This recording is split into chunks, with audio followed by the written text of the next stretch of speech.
Have you seen these people that they plaster the celebrity faces on themselves in TikTok and then they do the impressions? Yeah. They use that app. It's crazy. Yeah. Because the first time I saw it, somebody did a Jim Carrey one, and I was like, why does this guy look exactly like Jim Carrey, but like 5'4"? Yeah. Oh, he's using an app. This is crazy where we're at right now. Technology. These kids are moving too fast for me today. Oh, it's insane. The amount of stuff you can do, especially with TikTok's like movie editing quality, blows me away. Professional films. But a lot of these kids, well, not a lot. We didn't have a lot last week. But the kids that were on there didn't have social media. Yeah, that's interesting. A lot of these students don't. And they're all like, I don't really care for social media. And it's kind of blowing my mind. It's really interesting. I wonder if it's because they're at an age where, because it's been with them their whole life, it's more take it or leave it. Where for older ages, it's like an innovative thing that like you have to have. Like how a lot of younger kids just don't really play video games. I've been discovering that too, where I can't even be like, hey, so what kind of video games are you into? A lot of them are like, I don't play, because it's been with them like their whole life. Wow. Yeah, it's interesting. It doesn't have the same novelty. Mm-hmm. Yeah. Not the same as us 25-year-olds. Right? You're not 25. It'd be like asking one of us, like, oh, hey, did you listen to the baseball game on the radio the other day? It's like, of course not. Of course I Right. Is that still around? My dad does it all the time. Yeah. Yeah, I'm having trouble finding the sweet spot of what everybody uses. It's just like, it's like you said, it's a take it or leave it kind of thing. Yeah. I'm not even sure if there is one anymore. I would say YouTube, because YouTube is behind Google, YouTube is the most frequently, I think, visited site and the second most frequently used search engine. So I know people are on YouTube, but then the problem becomes on YouTube that there is no central YouTuber that everyone watches. You know what I mean? Right. There's like literally millions of people on YouTube and millions of people on YouTube with millions of subscribers with still no overlap. Like you could follow someone that has 20 million followers and I might have never heard of it. So it is very, very difficult to form a connection on that front. There's too many categories. Yeah. Everybody's into watching something bite-size. Okay, I watched it. That was cool. Yeah. Moving on. You know The Truman Show at the end? It's a very philosophical movie as it ends, and they're like, all right, what else is on? After they've watched him completely grow up in that world. It's like we're in that kind of philosophy, but on a fast-forward pace. All right, what else is on? Yeah. But it's very desensitizing, too. I mean, kids at the age of, like, 10 could be watching live footage of, like, a riot or somebody being, like, killed. Like, you have easy, immediate access to that. And, so maybe that's the other thing. Maybe they just feel like some of the more emotionally mature kids might just feel like it's not, they just don't want it in their life. Because they have instant access to porn and videos of people being killed. And they're like, why would I want that? I'm 11. Like, I don't want to be on a thing that provides me that. Yeah. I think that's a thing too. Which that stuff was like the forbidden fruit growing up. So you're like curious, but now it's not forbidden. So it's just there. So it's like, all right, well, since it's normalized, I don't really, it's perfect what you said. It's take it or leave it. Right. And there's so many. Believe it now. Yeah, a lot of people are leaving it. You're right. Wow. Yeah. That's interesting. I think your thought process with like the career in finance though, of like wanting to control your future is almost universal for this generation as I've been accustomed to it. Yeah. Because all those kids, when we talked about wanting to develop in friendships that you can teach people about Jesus, how do I teach my peers about Jesus? we talked about how long it took to become somewhat good at an instrument, and that pretty much everybody in that one, had multiple years. Yeah. Like all these kids, maybe their parents are telling them to do it, or maybe they want to do it, but they're like, I want to get good at music. They're actually involving themselves in things that are active and that will, they want to be like competitive so that they can secure their future and secure their career in finance. Yeah. So when that becomes the main thing that you need or want, then TikTok and the social media and video games isn't the top thing anymore. Yeah. Which is crazy because we felt like that was going to be forever. It was just going to keep going and going and going faster and faster. There's this quote that I hear that I like in some contexts, but I also think it's kind of insulting in other ways. But I think there's some truth behind it, where it talks about the cycle of history and humanity in terms of like generations of people. Yeah. Where it says hard times create strong people create easy times, easy times create weak people, and then people create hard times. Yeah. That is like a constant cycle where people who grew up in a world where World War II was going on, when they came back from war, they became like, everyone went into either sales or manufacturing or textiles and like created this economic boom. And the people that grew up in the 50s and 60s had a very economically easy time, which created a tough time in the 80s and 90s, which created a really easy time in the 2000s to 2010s. And then now we're seeing this generation of people who are my age, me included, who have had up until now like pretty easy lives. Like there have been some big things that happened, like one Great Recession and 9/11 stick out as like big things that happened. But for the most part, like we've had easy access to college and transportation and times of peace for the most part. And now these kids are growing up in a time where like virus like just comes to their town outside of their control and is wiping out people they know. Riots are starting states away, but in a matter of days, there's riots happening in their city sometimes. And so, yeah, I think we're definitely going to see an uptick in Gen Z and Gen Alpha? Is that the newest one? Of I haven't even heard that yet.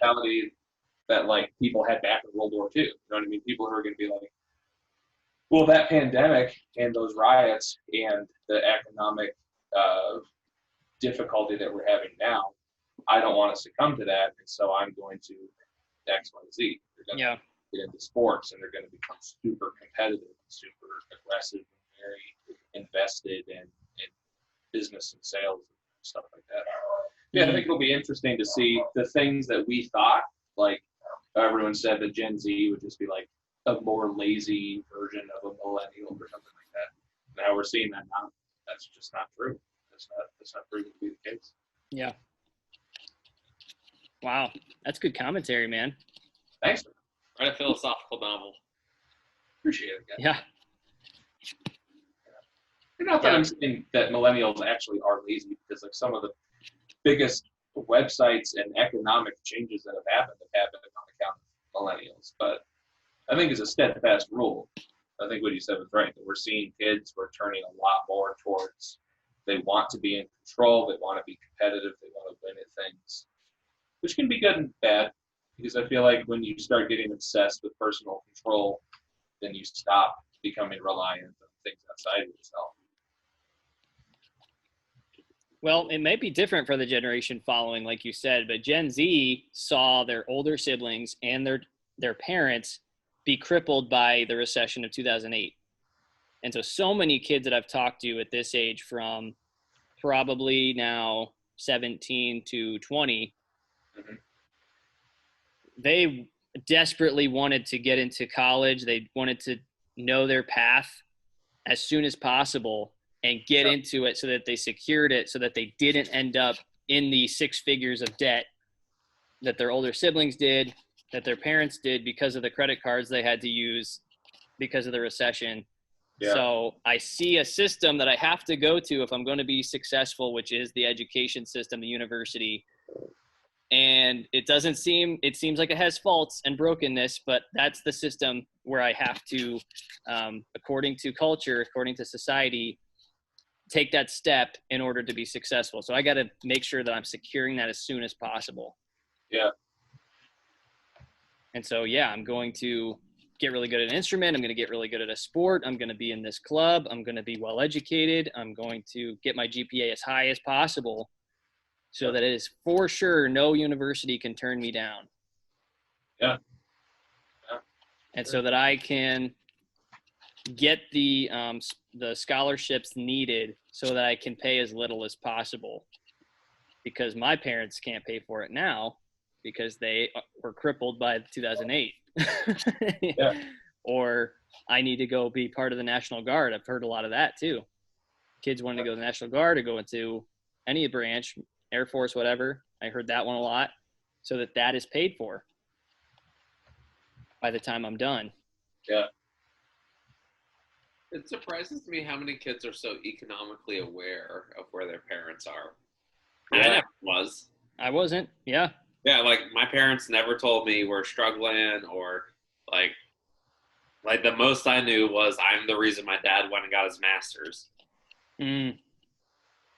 So I'm like, okay, that, I know when we were first shadowing, we were with Zach's group, there was a lot of like prayer requests. Oh, my dad needs a new job because he's not making enough right now. We're really struggling financially. It's like, dang, I never knew. I mean, I don't think we did, but I don't think my parents would have told me even if we did. Yeah. Yeah, you were probably the last age group to really experience that. That's so true. That's most of our prayer requests, if we have them. Yeah. Is my family and the decisions they're making. Yeah. I don't know if it's good or bad. I think it's good and bad. Because again, it's making kids much wiser, much earlier, but at the same time, it's making kids much more aware much earlier, which might not, for a kid, you might not want that. You might want to give kids the opportunity to be a kid for a while. But now it's like, hey, there's disease and poverty and famine and riots and war, and we're poor. And like, your only way out of this is an extremely flawed system, like filled to the brim with endangerment and people that don't care about you. Also, you're 10. Good luck. Like, that's You can't even legally work ever. That is so scary. That is so scary. Mm-hmm. And I think you're right. We didn't experience that as kids. I mean, my parents were extremely poor, and they told us that they were extremely poor. But we also grew up with the mentality of I never was aware of really what that meant, because I was just told, well, if you work hard, then you'll have a good life. You know what I mean? So like they told us we're poor, but further than that, I had no understanding of what that meant societally. I had no idea for what that meant for my chances of success later in life. I didn't know how to implement that into action, and all these kids do. So I think in that way, it's a good thing. Yeah. But yeah, at the same time, again, you have 10-year-olds who are extremely aware of the society and system that they live within. Like that's kind of sad. That stinks. So yeah, that's definitely a mixed bag. I guess that's what we're here to do, help guide them through it as best we can. Yeah, we're definitely not here to be the voice that says that millennials and Gen Z and Gen Alpha are snowflakes and can't handle themselves. Yeah. Because I think that is a flawed commentary from older generations. When it's not they're snowflakes, they're growing up in a completely different world that is not industrialized. Like you said, there were factories and there were certain industries that were what you had to go into to build America into what it became at the time. And now they don't live in that. That stuff's been built in other industries and other institutions have been built since then that they are now in the system of. So it's not like, oh, they just don't get what I had to go through. Well, they're going through a completely different experience than those generations did. It's not that it's less than of an experience. It's just a different experience. Right. And if anything, I'm seeing now with how many kids, like you said, are aware and making decisions way ahead of time than I did, or some of the people close to my age, they're making decisions to make their voice heard. Yeah. When we've had so many school shootings in the past decade, it just escalated. And when that one happened in Parkland, Florida, 2017 or 2018, the main voices that were stepping up and talking to America were the kids that experienced it, that were at the school when the shooting happened and survived. So you've got 15 and 16-year-olds trying to say, here's the legislation that's needed. And somebody's handing them the microphone to teach America what they think needs to happen. Like, I would have never thought I can get on this stage and tell America what I think needs to happen, regardless of if I think that opinion's true. A 15-year-old got up and spoke on a microphone to national TV about what they think needs to happen, and they're begging leadership.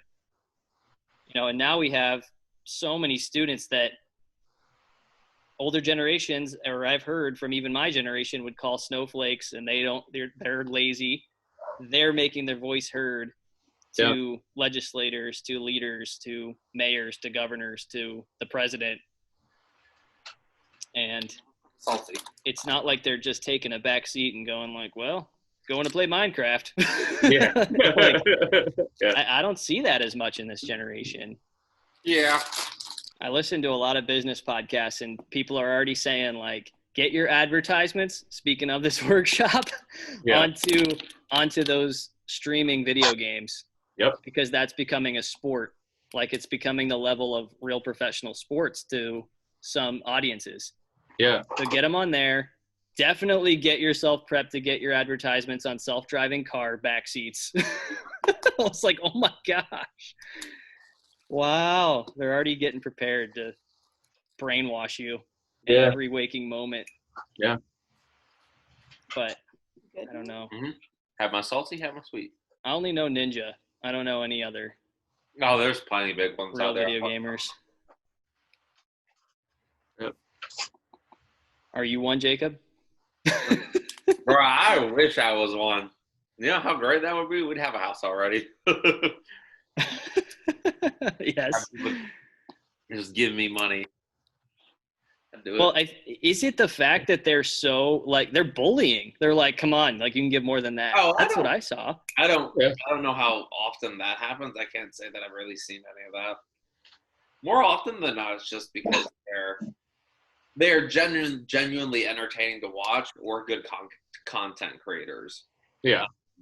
No, or have you ever given money to anybody? No, I've never. Good. I may have donated. I think I did it once, like $1, when it was like up and coming. Abby's face. How dare you? That's where it starts. $1. But no, like, or they'll do. A lot of times they've also done like drives for charity. Like, there was one guy that I watched named Courage. His grandma died from COVID, and he ended up doing a donation stream with the CDC or something, and he raised over $500,000 in the span of like 12 hours or so. So, I mean, it's got its good and bad. Like, I think it's really cool that you can really live anywhere, I guess, with this platform, but that you can make a significant, even if it was just a side thing, an amount of money doing a hobby. Side income. Boom. That's a long time to build. Side hustle. It took, I think, Ninja, who's was at least at one point was the top earning streamer on Twitch, and it took him 10, 15 years to get where he's at. So, I mean, it's not an overnight thing, generally. I mean, I guess it can be if you're a viral sensation. But, yeah. It's a cool concept, and I love the idea. I'll be curious to see where it's at in 20 years. Yeah. Yeah. And if, like we were talking about earlier, if the younger kids are going to be latching onto that as much, or if there's going to be a new generation of kids who are more focused on like inner stuff. Because I feel like that's a thing with what's going on in our world right now. I feel like how could it do anything but drive kids' focus inwards? You know what I mean? Like you can feel kind of helpless feeling like, well, there's already 10 million streamers that are making money streaming. And there's also a disease that's killing people and a bad economy and riots. And like, I feel like I can't do anything to help that. But maybe one thing I can do is to get a good job and make as much money as I can, or make as much impact as I can, or things like that. And so I feel like we're going to be seeing a new group of kids with, I think, honestly, kind of like I might be biased because I feel like it's where my mentality has gone in the last 10 to 15 years. Very inwardly focused, for in good ways and in bad ways. Like inwardly focused in a way that I feel makes me very driven and very determined, but that also makes me selfish and self-centered, and makes it more difficult to feel empathy for things that are going on in the world that aren't touching you.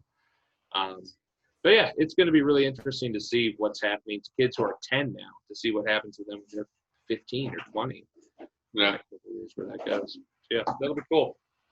I think it'll be interesting too to see how many kids want jobs that are impactful, and not really just like. Isn't that something with our generation though? 9 to 5, somewhat, I would say, but like, will the standard 9 to 5 still be a normal thing for kids, or will it be, you know, a lot more kids are entrepreneurial, so they're going out, they're starting their own nonprofit or business.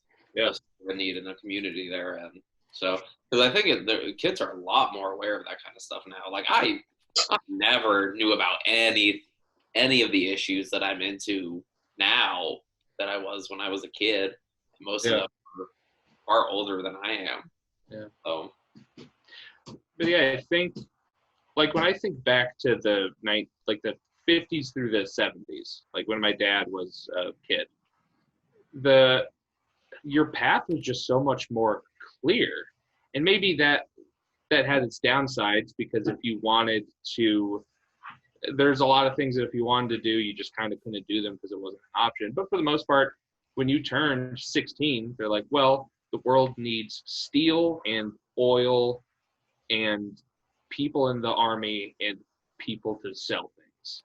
So like if you can do one of those 4 things, like you'll have a job till you are 60. Like and you know, there were limited options, but that your path was clear.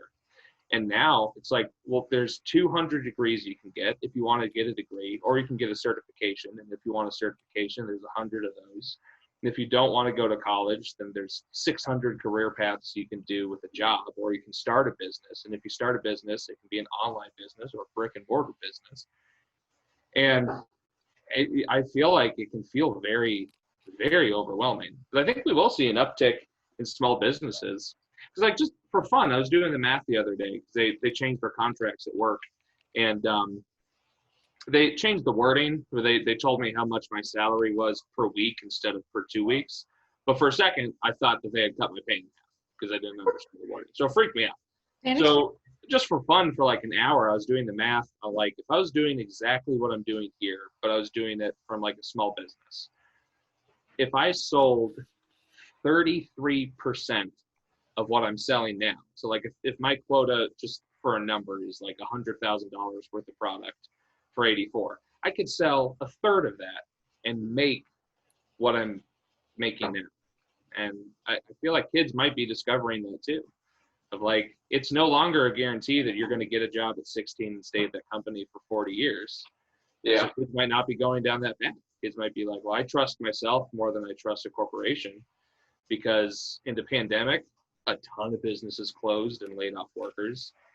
Before the pandemic, just when we switched to digital sales and Amazon, Sears closed down and Blockbuster closed down. All these things we felt were too big to fail are just failing left and right. So kids who grow up in a world like that, I don't know if they're going to trust working for a company as much as they're going to trust working for themselves. Yeah. True. Gen Z was already coined the most entrepreneurial generation the world's ever seen. I believe which I think Judah and you guys would probably still be in Gen Z because you just turned 25. I think, Benz, you guys are 24? 24, 23. 24 and 23, right? Yeah. You guys are still Gen Z, right? I believe so. Depends on which on the edge station you go by. I feel like sliver in between. Yeah, I feel like it's always like a split, kind of right where we're at, like 95, 96. It was either 90 or started in like the late 90s. So I don't know. But yeah, it'll be where we're at as a culture in 10, 15 years when all these kids are grown and doing things. I will be very, very interesting. And like, will they turn into big corporations? Are they going to be people that turn into corporations that care about people? Mm-hmm. Yeah, I think they'll turn into things that are threefold, where you're making money for the company or whatever it might be at the, whatever they're going to coin it. Maybe they'll change the whole titles of things. Second would be giving back, right? And third would be it's a entity that does two things. So it has two separate forms of main revenue. Yeah. One can get you money during a pandemic like this, so we're secure, and one is not. One's are like every day to day. So we're even seeing that now because humans are so resilient and innovative, where there's like pizza companies in New York where COVID hit the hardest that went, okay, well, we can't sell pizza anymore, so we're going to turn our ovens that go up to a certain degree into plastic making assets. So they melted medical grade plastic and turned them into face masks and sold them to the hospitals. Wow. So kids are going to go like, oh, that's something like that can keep me secure during a pandemic. We're going to have something like that we do in case, crap hits the fan again. That can be our one thing. And then we can have our second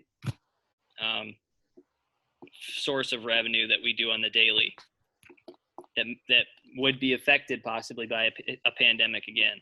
Yeah. So they'll try to build things or be a part of things that have those threefold philosophies, I think. Yeah. Money for salaries, money for welfare for the causes we care about. Yeah. And we do two forms of product or service. Smart. That's the way to go. All right. Yeah. It's going to be crazy. This has been insanely fun talking futurist talk.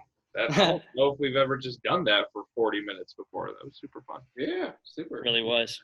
I'm looking forward to next week's topic, that's for sure. Yeah. What are we talking about next week? Why Christianity? Like right up my alley. Why? Nice. Why? Why? Why? Why do we got to talk about the Christians? Why? Why? We got to love them, right? Right? Hey, gotta Mike, love the Mike one Pence. Corinthian. Mike Pence, you love the Christians, right? All right, your next sermon, you have to get that one in there. Have you been working on that? That was amazing. Oh, I forgot to bring up the weird thing I've been working on the whole quarantine. You've been working on your Trump accent. Oh yeah. Look, it's a good time. Put in the next message you give.